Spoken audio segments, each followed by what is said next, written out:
Well, you know, fear is an awful thing. I mean, it was all cold calls. Everything I did was cold calls, and we went out at night. So during the day, it was very hard to keep active during the day.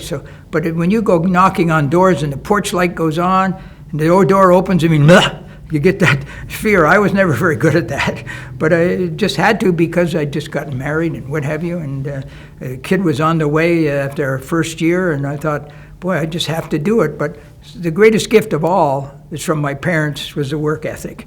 And whether I liked what I was doing or I was afraid of what I was doing, I had to develop the discipline to go and make those calls. Well, I certainly remember it quite well because my assistant manager came with me, and we knocked on the door, and when the porch light went on and the door, I run to the car. I was so scared.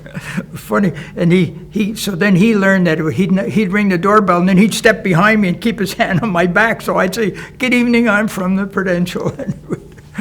Wonderful memories, although they weren't so wonderful at the time. The same thing when I started being invited, because of the things I was doing in the industry, when I started being invited to communicate and speak at a monthly meeting of the MDRT, not the MDRT, of the Life Underwriters Associations in the cities that you work in. I mean, it was really fear. It's a different fear. Now you're talking to fellow salespeople.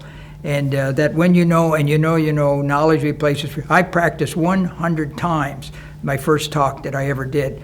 And I was sort of proud of how it came off because people remembered this, that, and the other thing.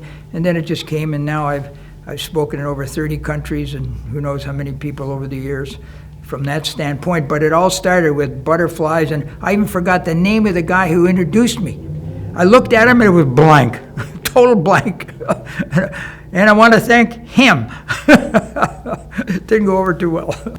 I'd have to say that I probably quit selling life insurance 1,155 million times.